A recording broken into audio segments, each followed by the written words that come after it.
Good evening and welcome. I tell you what, thank you very much. We got up to around about 26,000 people so far, and that is really, really good. Thank you so much. Okay, tonight's guest is Shane Senior. Hi, Shane. How are you, Steve?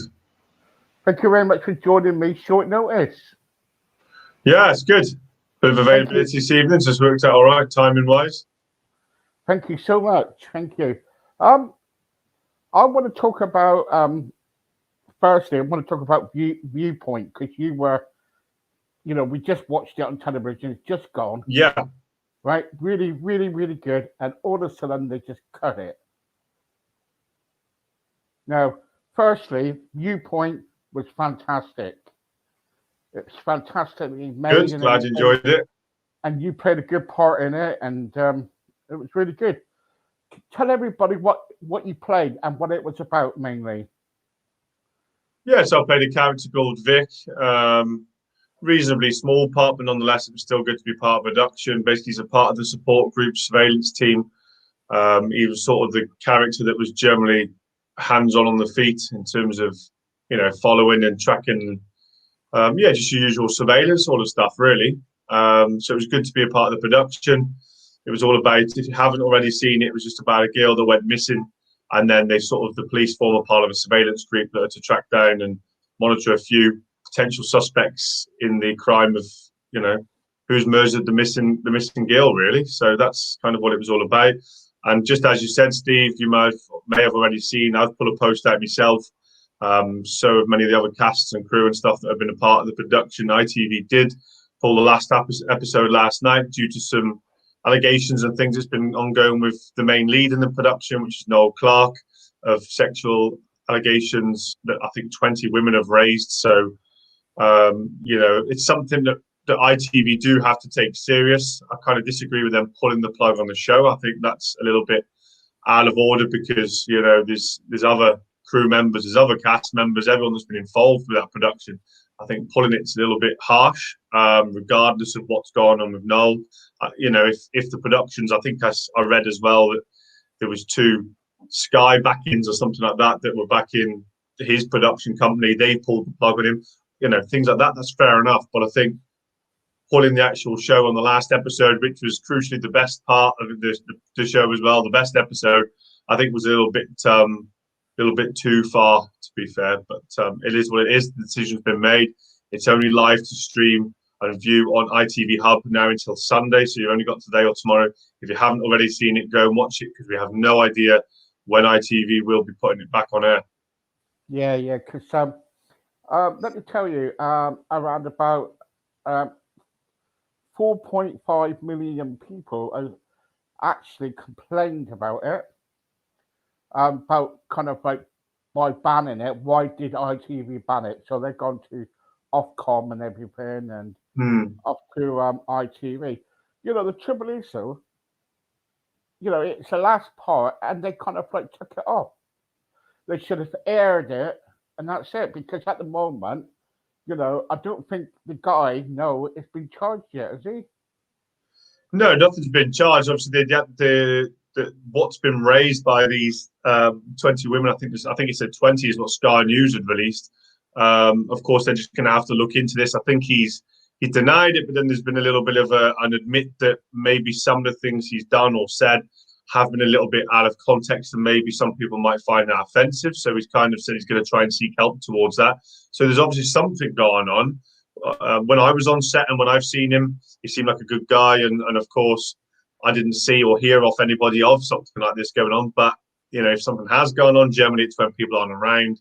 I know one girl's claimed that there was something happening in the dressing room. So, again, it's a bit weird how it's kept quiet all the way until episode 4 where the sexual scene was. If you'd seen about that, the episode 4 was when there was a sexual scene between him and Zoe. It all then drastically came out, which is a bit weird. Why this hasn't been raised already? Why wasn't it raised on Monday? Why wasn't it raised last week? It's a bit weird how it's all just sort of cropped up out of all in one hit as such. Yeah, so I never really seen or heard of anyone say of any allegations, but yeah, as we said, you don't know what's really going on behind the scenes. So yeah, yeah, let's move on about that. Yeah. You just so you had a small part of viewpoint. What was it like to film? It was a good production, to be fair. The cast and crew are pretty good. It was one of the first ones post lockdown, and it worked out quite well for me because originally they'd cast me just as a police officer in it, which was a slightly smaller role than the one I originally got. Again, they've still got quite a lot of my dialogue out of the series, but as you know, in productions, this is something that can happen quite frequently. You get X amount of bits and they cut it out, or they think the story doesn't quite make sense, or it doesn't match with the other bits. So there's been a little bit cut out from what we filmed, but yeah, the production itself was good. I think we started shooting in September, maybe late August or September. So it was one of the first post lockdowns of the whole masks and the safe distance and all that. That was fairly new to most people at that point. So yeah, I think we handled it pretty well, and it was good to be part of it. To be fair. Yeah, where was it filmed to then? Where did you do all the filming to for that? It was all in Manchester, just various locations around Manchester, and a lot of it was in a studio. So it's really good. I always find with these sort of productions, it's really good when you know you film in a studio. You know where where the main surveillance where he's always looking out through the window, and Noel's got the binoculars and everything. That was a studio setup. So it's always nice to see, how they make that look with the street outside and make it look like they're looking at another house when there was nothing there. So it's really good how you see that gel together. I always like to see that post production, but yeah, so it was good. I've been to Corrie. I've been to like Coronation Street, and I've been to ITV in Manchester and all that lot. You know what I mean? But I've got various things in the past. When you kind of like also on site, do you get to kind of like get to speak to all the actors and everything? Yeah, everyone. You have your own little, waiting room and stuff in between shots, and yeah, there was the distancing, but yeah, everyone was talking away as you do normally, and like I said, that's why I said about the whole situation. I hadn't witnessed anything, regardless with its allegations and things like that. But yeah, it's all good to talk to the crew. One of the casts, I think, I can't remember what the actor's name is now, is a chap that plays Pavel. He seemed a pretty decent guy, the Polish fella. My wife's Polish as well, so I was having a good little chat about him, with him, about various things. So yeah, you get to meet the people. I think you always can tell straight away the people that you get on well with and the people that perhaps you don't get on well with on any production. That's always a part of the parcel. But apart from that, most of the crew as well, the camera guys, everyone else, they were all pretty sound, to be fair.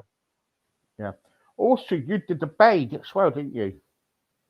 The Bay, yeah, I've just done the Bay though. I wasn't an actor in that. Just been doing some one of the COVID team on that. So that was my first job I've ever actually done behind the camera. So it was a good sort of insight into how the industry works. I don't mind doing a bit more of it in the future, but it's not really going to be me long term. I think it was a good eye opener to me to see that I definitely prefer being in front of the camera as opposed to being behind the camera.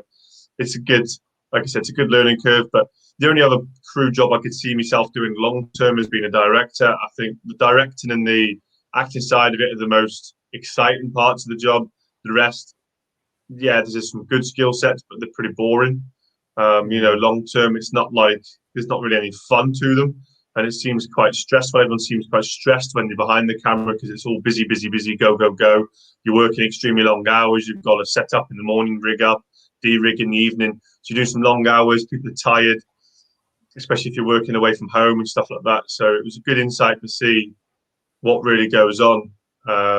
It's not like an actor or whoever's turning up for their shoot because you turn up with a designated time slot and you might only be there for 10 hours. You might only have an afternoon shot. You turn up for an afternoon shot. Whereas, the crew, if they're two different locations with two different lots of cast, then you could be working 12, 14 hours a day. So they're long, tiring days. Yeah. I remember I was speaking to somebody a while back who was in United States, and he was telling, and he did a lot of work with Wesley Snipes and everything, and he was telling me sometimes he could be there all night, you Yeah. know, night scenes and stuff like that, because that's what they have to do. But I thought to myself, God, no way, you know. But I would love to know what his pay packet was, though. Yeah, that's it. It's like I said, I think when you get to that level of known within the industry, then that's when I think things start coming up a little bit, and that's kind of the stage that I'm at now. I'm kind of in that middle category where I've got experience, I've done various roles, but I haven't been given a lead in a large production, whether it's TV or film.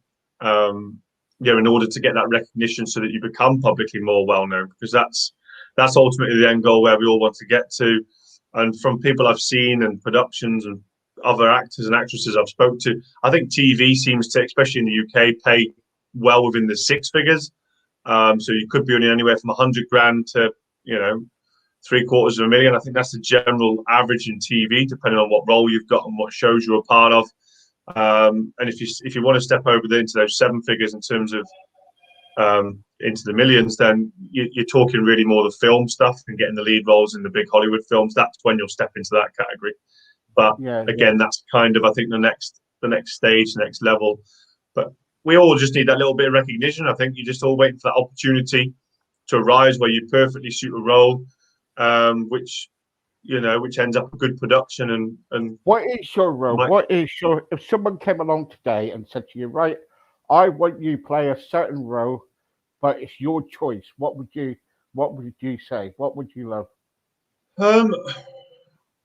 I think the casting types are a different one. I think it depends on your current look and everything like that. But my end goal is to be the next James Bond. I don't think it'll be this current one, because I'm not well known enough for that yet, and they generally only cast public names. So let's just say whoever they cast for the next Bond, he'll probably have a 10-year cycle in which I'll just turn early 40s, and I think that'll be the perfect time. Most Bonds always get cast in their 40s. There's not many. I don't think they've ever done any in their 20s or their 30s. So generally it's in their 40s or higher. So I think it'd be a perfect opportunity down there, and then I'll have a lot more experience and hopefully get a part of some bigger productions. But I think currently with the ponytail and the beard look, which I've sort of gone for, it's more the criminal. I generally get played more like a mob boss, or again, it's those type of roles like the Vikings. Those are sort of roles I'm looking for as well. Vikings, the House of Dragons, which is the new Games of Thrones prequel they're currently starting to shoot. Those types of The Witcher, those types of roles as well. But I seem to get a lot of like I said, criminal boss, sort of mercenary type of look, because again, it suits that look quite well, really. But yeah, I think that's kind of because it took me a while to find my type, and I kept doing too many bits of this, bits of that, comedy roles. And I think I've learned in this industry, you've got to stick to one type until you've certainly made it to a certain standard. Then when you get there, there's a little bit more flexibility on if you want to try various different types. But I think you need to stick to one type first, and just try and make it from there. Which, like I said, I think criminal crime, I think, is probably my easier one. Gives my better. EastEnders? The what? Sorry. How about EastEnders? EastEnders, yeah. Again, the soaps would be as a plug or something, Exactly, yeah. I'd love to do that as well. And soaps will be a good eye opener. It's a little bit different than most industries, because I know with soaps they generally contract you for 1 year. So it's like they'll contract you for a year, whatever your role is. You come in as, like you said, a thug that's so and so's brother, mate, whatever they add into the storyline. So you can't really do any other work outside of that, film-wise, TV-wise. But nonetheless, I still think whether you do 1 year, 2 years, 3 years, whatever you stick it out for, would be, like you said, a big career opportunity. And somebody I always look at like that is Chris Hemsworth. If you look at Chris Hemsworth, he started off in Home and Away, and now he's on to obviously massive stardom, doing flipping Thor and things like that in Marvel, and all these other good films that he's been shooting lately. So I think soaps is definitely a big opportunity. I've not been offered anything yet, but it may well come across in the near future. We'll see. Right, yeah. Also, what I was going to say to you, what is your best work so far? I know it's small roles you play, but because I see you played like a Viking role. You've done all sorts of work, but what's your best? What do you think? Depends on what you call as best or what you call as fun. The fun stuff is generally because I do a bit of stunt work as well, and I'm starting to do more stunt training as of next month. So I think the stunt stuff is always the more fun, a bit more tiring, but I think it's quite good to do your own action as well as your own acting. So anything that's got fight scenes, shooting scenes, blow up scenes, it definitely makes the production a lot more exciting. Whereas I think if you just played the good cop roles all the time, it does get pretty boring when you just turn up, doing your dialogue, saying your bit, ya la la, and walk off. It can get a little bit boring. I think doing something like that long term. Of course, I would take that now if I get offered something, but I think some of these cop roles, people can get stuck in that path of just playing the good cop all the time, and I think it would get a bit boring. But answer to the question, I don't know. I did Doctor Strange in January, February. Just did a bit of stats work on that, so we did some fight sequences and things like that. I can't, of course, reveal too much, but that was good fun. So yeah, I think that was good fun. Viewpoint was probably the biggest exposure so far because it's the first one that's actually gone live on mainstream TV. Yeah. So and I've got a good role coming up that we've just been filming this week. I've just been filming again. I can't release too much, but there's a feature film where I'm one of the leads in that called Poker Face. And again, I just play that sort of criminal in that as well. More details will be revealed in the next few weeks. We've just shot the trailer for it. I think we're shooting the feature in around June time, where he's currently going to be trying to raise a bit more funding and things like that via these various platforms to try and help increase, how much pot's available for the production. Really, the more we can raise them, the better it might help out towards the production. So I think that's a good role as well. It's a perfect What is character that suits poker? me. Can you tell everybody what Poker Face is all about, or no? I can't at the minute, mate. No, they want everything a bit quiet at the minute. So I Oh, think right, okay. if you just follow me on social media, we will be putting stuff out. I know he's doing a marketing campaign in I think probably about a week or two. The trailer should all be edited in about 3 weeks. I think he's aiming to release it in mid-May. So um, all I would say is it's going to be a bit like it's very good. Every character in it is totally unique, totally different. I would say imagine Guy Ritchie type of film. He's gone down the All path right. of like Snatch, Lock, Stock, and Two Smoking Barrels, one of these. But not only is there lots of like twists and turns, but each character is just totally different. So it's not a film full of gangsters. It's not a film full of X, Y, and Z. Everyone is just totally different. So yeah, Mm. it'll be fun, exciting, Yeah, yeah. but yeah, I more will want be to talk revealed about soon. your stunt work because you've done quite a bit of stunt work, and tell everybody what kind of stunt work you've done. Well, if I go back, if we just go trace that back again, because I'm ex-military, I generally get offered like military roles, and I used to do a bit of MMA as well. So as an ex-amateur cage fighter, again, those sort of like martial arts skills. I've done stage combat training. I generally at the moment I've done sort of like combat type roles. I did a feature film last year where again I played a Russian gangster in a film called um, Mr. Mayfair. There's actually 3 films, but yeah, they haven't even released them yet. I think they're trying to sell them to Netflix. I'm not quite sure what's going on with the production. But yeah, that was again a big shootout scene. So we're like in a warehouse, lots of guns and stuff going off. Like I said, I generally get offered a few bits and bobs with those. Then you get like the hand-to-hand stuff. Like I said, on Doctor Strange, I've done some short films as well where we've done fight sequences and stuff like that and choreographed pieces.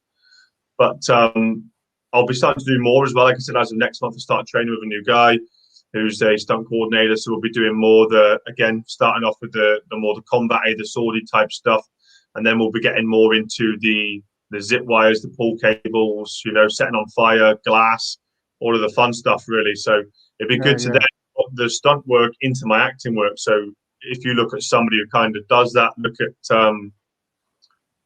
what's his name now from Mission Impossible? Off my brain's gone. What's his name, the actor? Oh, I can't remember what his name is.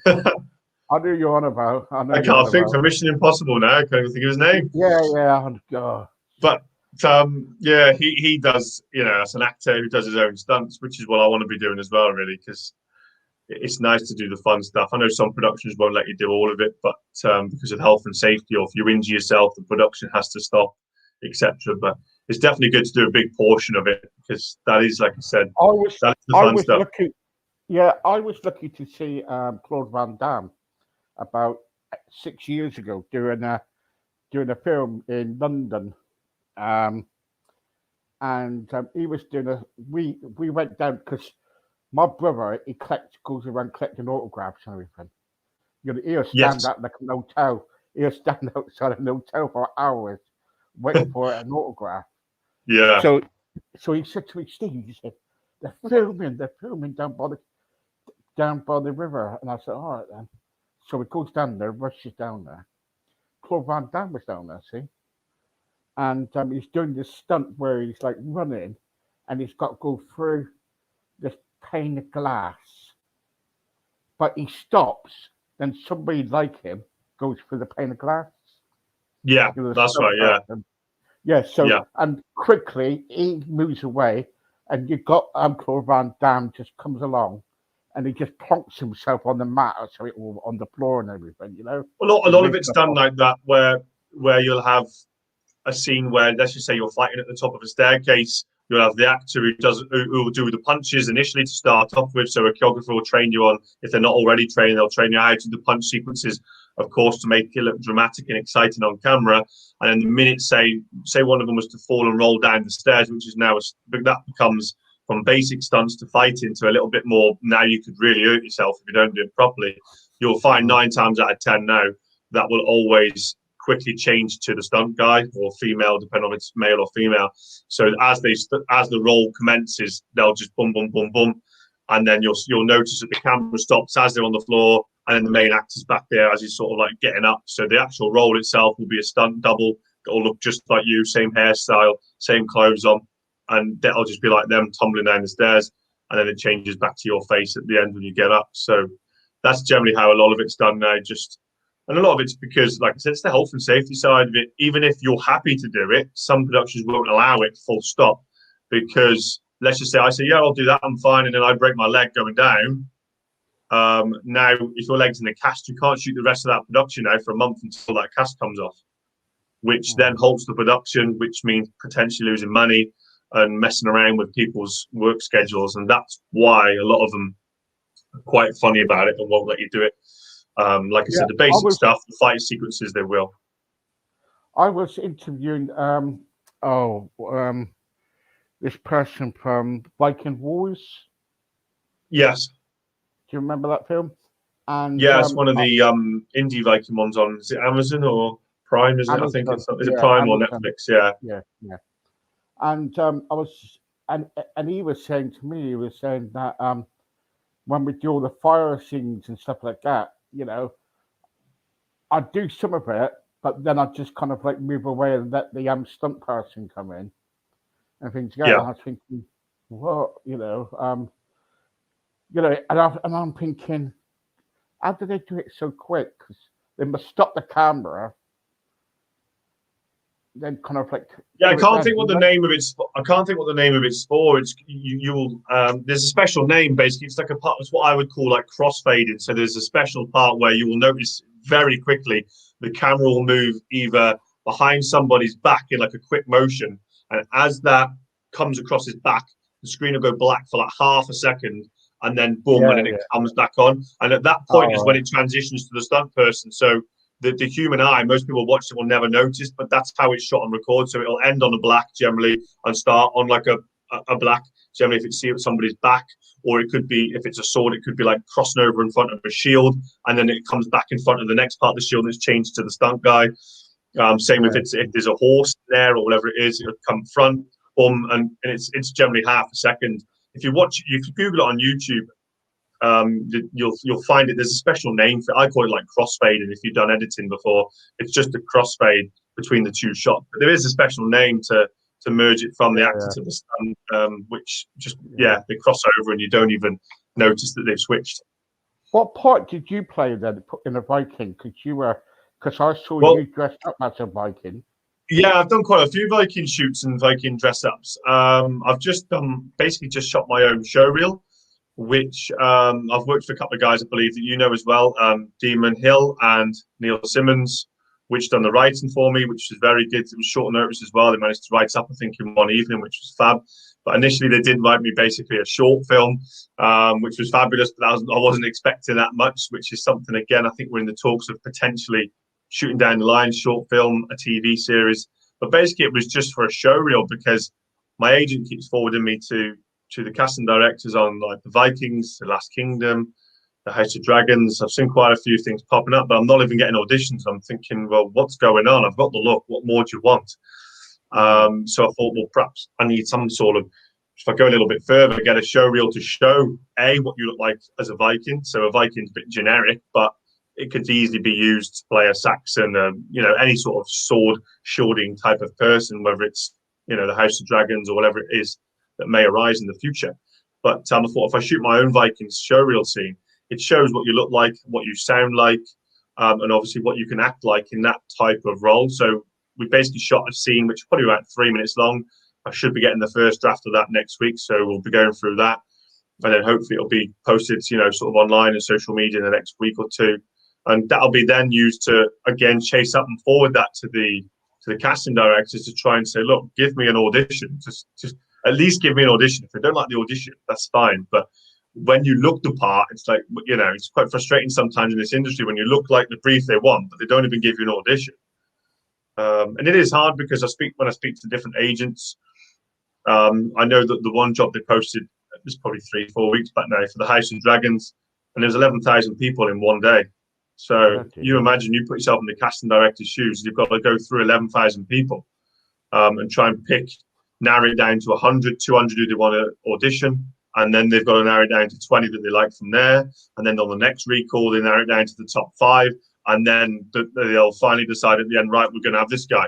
So just to even get through all of those stages is hard because, of course, you need to stand out from the beginning. That was why ultimately I shot that scene, just to try and give myself that little bit of extra chance, really. Yeah. What is the kind of like, what is your most embarrassing moment in film? I don't know, really. I did a funny one. I did a funny short film where I played a gay plumber, and there was a scene where I had to stare at his ass crack poking out of his trousers for sort of 2 minutes while we filmed my reaction to it. So that was quite funny. But yeah, off the top of my head, I couldn't really say there was a top embarrassing moment where I've done something really stupid. But I'm sure there'll be plenty of time for something like that. Yeah. I want to kind of show you something, and we're nearly finished. If I can get it, that is.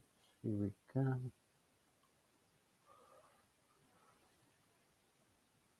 Sorry about this. No, don't worry. I'm an amateur, Macy. You know what these amateurs are like. That's it.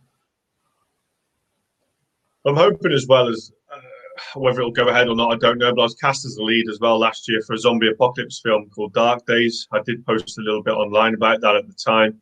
I've tried speaking with the director, but things have gone a little bit quiet on that production. It was due to start filming in June last year, but when the pandemic and stuff hit, I know it was difficult for people's funding and stuff like that.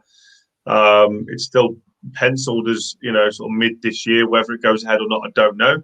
But that's another sort of opportunity which potentially, if it turns out to be a half decent film, then they're the sort of roles really that can change your career, because the lead roles is what you need really to you to get seen by some of these big casting directors. You need a lead in something, and then they sort of go like, well, yeah, we can see this guy as this, or he looks the part. Let's give him an audition for whatever it is, whether it's a Marvel film or a big Netflix film or whatever it may be. Would you ever do if you were offered to do a Marvel film, would you do it? Yeah, 100%. I'd love to do probably Wolverine. I think Wolverine would be something. It's always been a character I've loved. Wolverine or the Hulk. They'd be two characters I'd definitely love to do. Probably my favourite superheroes. So, yeah, of course, it just depends on what would come up and when. And to get offered Marvel, you've seen what they do with Marvel now. They're all big A-lister names. So a small time actor that's not publicly known wouldn't even get a sniff at a chance or something like that. You need to get a bit more credibility in the industry, a bit more well-known to even sort of get offered those sort of jobs. But absolutely, I hope something like that does crop up in the near future. Yeah. What is your ambition to, as an actor? Like I said before, my main end goal is to play James Bond, is to be the next James Bond. Like I said, won't be probably the next one, the one after. That's sort of my end goal, really. If and when I get that role, that will be that. Then I know I've made my target of where I want to get to. But for me, it's never really been publicly well known. It's not the wealth. It's not the. It's more just. What's the word to describe it? It's just more the acknowledgement and the success. It's more to succeed at what I'm doing and keep elevating my own skills and keep progressing and keep getting better as I go forward. Really, I think that's the main aim for me, and make my family proud, as opposed to chasing money and chasing goals like that. As long as I get offered the big roles and year by year I progress and get bigger and better roles and learn more skill sets and challenge myself along the way. I'm sure there'll be times when I'll be challenged, whether it's a really emotional crying scene, whether it's doing a comedy or whether it's doing some sort of animation role. I don't know. But again, going on to that, that's something I'd really like to do as well. The motion capture, it's another industry I'm trying to break through into, doing like creatures and characters for video games and that sort of thing. That's something that I really want to get into. But it's another thing that takes a little bit more further training. So I think as the industry starts picking up a bit more and the funding starts coming back through again, these are additional skill sets I'll start learning. Yeah. What was this about, this film this year? Again, that's another showreel scene. That was a recent showreel scene to try and show more that look. Because like I said, some of the previous stuff I filmed shows, like I said, comedy or drama and different types of characters. So by shooting that was to try and show what you look like and what you sound like again as a criminal or as the bad guy as opposed to the good guy. Fucking agent. Yeah. Malcolm, I understand you're holding Granger, one of our agents, hostage. And I understand that you are worried that we might come in with force. If you storm my warehouse, Granger takes a bullet to the head. Have you got that? I think we're on the same page here. Good. 250 grand. Dropped off at my warehouse by tonight. How is Granger? Dead if you don't meet my demands. Is he alive? Can you put him on the phone? He's at the other warehouse. Would you say it's fair that we deposit any money without knowing if he's unharmed? We'll get him on the phone soon. But we can't negotiate any money whatsoever. The other reason as well why I've had to shoot new material is because most of my material. Sorry, do you want me to wait till it finishes before I talk?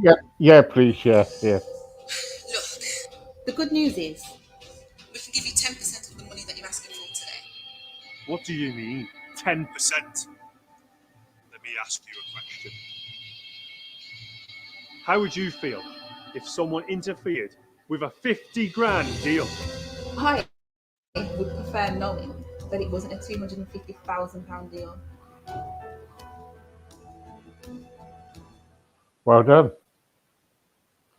Yeah, I just want to quickly, I've just read my phone as well. I want to quickly just reiterate what I said previously. The guys that helped out with the script was Demon Lee and Neil Simmons. I think I said Demon Hill. He has just sent me a text, a bit of a of a funny one. I said it wrong. No, but that's right. Yeah, that's cool. That's all cool. But yeah, going back to what you were saying about the showreel, it's because a lot of the stuff, like I said, I shot. Viewpoint's actually the first production that's come out like this year that's shown my new appearance, because everything I've shot before that's either been with I used to have that sort of military look, crew, shaved face, short crew cut hairstyle. So because of the lockdown, I've changed the appearance, grown the hair out and changed the beard. Everything was sort of, didn't have my look. So it was like, well, I need to shoot some current stuff so that people can see what I look like right now. Never mind what I looked like 6 months ago or 10 months ago. They need to see what I look like now. So yeah, a few points just come out, but that was shot as well, just to show what I look like now. Pretty much in the same with the Viking one as well. Brilliant. Is your wife an actress or? My wife is a part-time model, and she's slowly trying to break through into the acting industry. She doesn't have a great deal of experience so far. She's just done like more backgrounds types of jobs and commercials. We've done a few commercials and stuff together, but she is trying to break through to it a bit more. I keep giving her a bit more ideas of where she can go to, but her ultimate goal was to be on the stunt register. So she has been training for the stunt register. But again, like I said, this contact I've now found, it's the stunt coordinator who's going to be training us in the next. Well, we're in May now, aren't we? It's the 1st of May today, so we're going to start training this month, and my wife's coming with me, so we'll both be training for the stunt side of things, which is really good. And we may get the opportunity to do things more together, especially since this lockdown. There's a lot more things where they want people in bubbles because it saves with spread of the corona and things like that. But in the acting, she's just kind of in that starting out phase, if you want to call it, but she's got a bit of experience on set, so she knows how it all works and stuff now, and she's just waiting for opportunities to try probably a few short films. I think to begin with, I think short films are always a good one to get your confidence up and to learn how it all works on set with your scripts and how it different things. So that's kind of the stage she's at now. Thank you so much. Thank you for coming on tonight, and no problem. For your time. I'm probably busy or something, but thank you so much. It's really good to talk to you. Yeah, no problem, Steve. Thank you so much. And if don't forget, guys, if you kind of like want to contact or got any questions or anything else like that, please follow Shane, and he'll probably answer your questions and stuff. And also, don't forget, if you are kind of like interested in acting or into the music industry and things like that, we have details that you can find for agents and stuff. But sometimes people think, well, I'm not going to make it because the size, the color, the age, or whatever, or you think the looks are not good, but you never know until you try. Isn't that right? That's right, mate. Yeah, and looks don't mean anything in this industry. I think this whole sort of Hollywood persona is slowly dying out now with this whole pretty boy, pretty girl kind of look. Yes, you still get them, but I think there's a lot more opportunities for anyone, regardless of color, size, shape, disability, whatever it may be. There's roles and opportunities that fit everybody. So it's more about the confidence more than anything, and turning up and just giving what the casting directors and producers want for that production. Really, it's just giving them what they want, and as long as they can see your confidence and your willingness to direct quite easily. So if they want to direct you in a way that they want you to deliver that character slightly different than perhaps how you would thought or how you would read the script, then that's fine. Do it how they want, because ultimately the director's the boss, and that's how they want it done. So it's it doesn't matter on your appearance, look, shape, or anything at all. I've got a question here before I go. From Martin, and Martin says, if you wanted to direct a film, what would it be? I'd quite like to direct and probably also act, if I could get the production involved and money and costs and things like that. A story about being, or AKA what I call a bailiff, because I was a law enforcement officer myself for a few years. I run my own business. So I think I've seen a few bailiffy type films, and even some of these TV series you see, Can't Pay Taken Away and all that sort of stuff. You may have watched them yourself. It's so nice way of putting it. It's a load of bullshit. The real side of it is totally different than that. It's a lot harder than that. There's a dark side to it. I've got loads of stories of seeing flipping blood all on walls, drugs, you name it, rats, feces all over the wall. Some of the stories and stuff that I've seen, the assaults and people, I've had it when I've been locked in a house with 10 guys wanting to kick your head in. So I'd quite like to put something like that into a film and be the cast in that as well, and direct it at the same time. we are doing something about bailiffs. I think it's next week sometime. Will you be able to give me around about half an hour next week?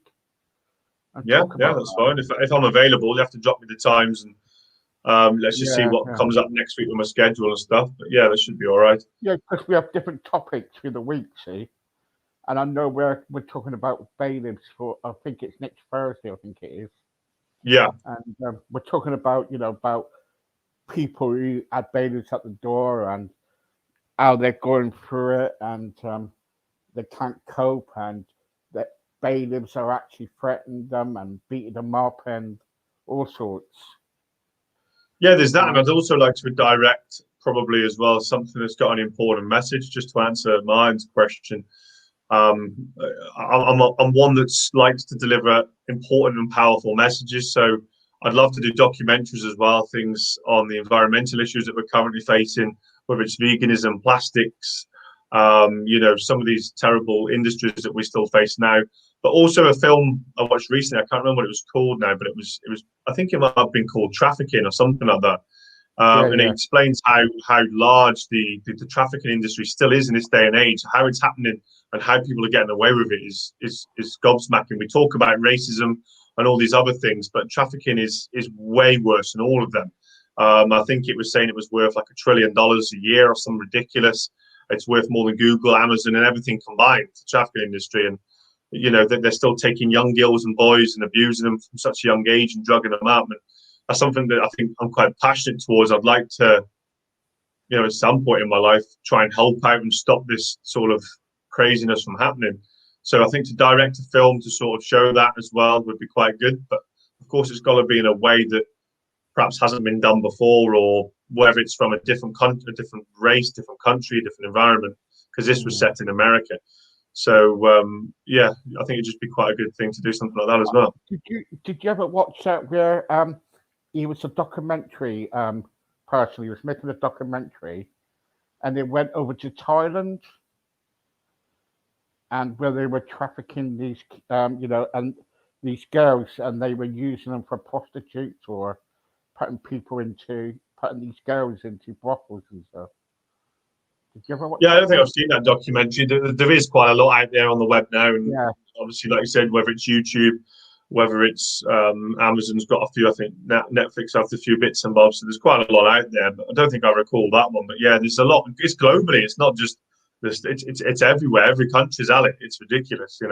States are one of the worst, but it's especially Texas. I think Texas is the worst state for it. Texas is really bad.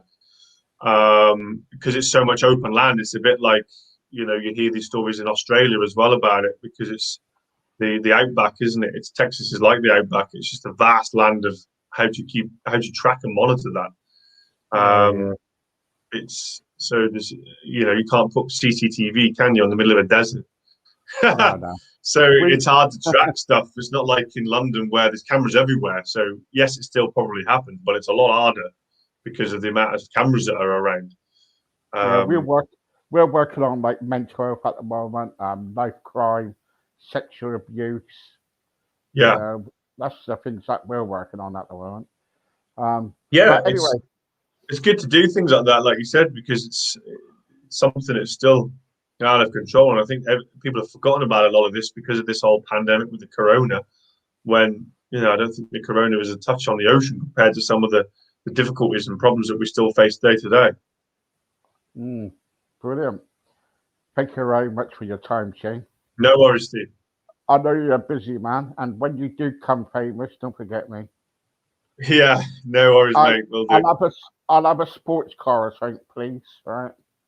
I think just to touch on that, I think before we leave, I think that's the important thing with people when they become, if you like to call it, famous. I don't like to use the words famous. It's just publicly well known because, like I said, you've had a role where people now know you from TV, from the cinema, whatever it is. I think the important message there to leave is to keep your ego out of the room. And I think that's the problem that you see with a lot of the stars, is that there's a lot of that ego, and they've built up such a reputation that they think they're untouchable, which is where a lot of the sexual allegations and stuff come from. You've seen it with directors and actors over the years. It's that power as such. And I think that's why you've got to remain and stay from where you've come from. Always remember who you are, where you've come from. Remember your own experiences, and know that everyone's the same. And when you're working on set with people that are just starting out in the industry, remember that's where you want to come from. You know, there was a time when you had no knowledge, no experience, so there's a time when you was waiting for your opportunity, rather than. I think after these, you know, actors, game show hosts, and everything, I remember going to London with my brother. We always go there. And one time we was outside for 7 hours outside the theatre waiting for a particular actor. And you know what he said to us? He said, he said, go away, I'm not interested. So my brother goes up to him and says, I only want an autograph. He says, why don't you F off? Yeah, and I think, and a lot of that happens. I've heard of stories like that happening. I think that's something you always have to remember is when you become publicly well-known, celebrity, if you want to call it, again, it's the fans that have made you there, nobody else, not you, because it doesn't matter if you deliver 10 of the best performances in the world. If no one watches that show, you ain't going anywhere. So ultimately, it's the fans and the people that like your work is what will make you where you need to be. So you always have to remember that. And when you're tired and you've just finished a 12-hour shift, if you need to spend half an hour signing people's autographs outside the door, bloody sign them. You know, yes, you're tired. They don't know how long you've been working or how tired you've had. If you've had a day physical on set doing stunts and stuff. But sorry, it's not their fault, is it? You know, no, it's not just that. I think it's a part of the parcel that comes with that sort of industry. You know, same with the paparazzi and stuff. People will probably irritate you in your face all the time with cameras and videos when you're trying to do your personal things, but that's the nature of the entertainment industry. It's going to come when you become well known. Yes, you may not like it, but you can't be telling people fucking get out of my way and I'm not fucking interested. And yeah, some of this other stuff you see and do, you've just got to sign them, get on with it, and that's it. Yeah. And he was a very known actor in Hollywood. How about that? Yeah, and like you said, I'd imagine there's quite a few as well that I'll meet in the coming years. Where I've not really met any too bad people yet, where I've gone, whoa, what an arsehole. I've met some where I think, yeah, don't like them. I wouldn't associate with them if I was outside of here. But I've not really met any where I've gone, whoa, they're really bad. But I have heard of other people's, you know, stories about particular people. So I'm sure in the coming years, as my career progresses, I'll meet a few of them. And you'll probably be James Bond. That's it. That's the plan, mate. Yeah, that's the plan. Let's give it 10 years. That's the goal. Good man. Good man. Thank you very much for joining me, Shane. Have a good night and God you. bless. All the best, Steve. Thank you. Ta-ra. Okay. There you go. If you want to go into acting or whatever you want to be in life, just remember, never give up because you can do anything. Good night. God bless.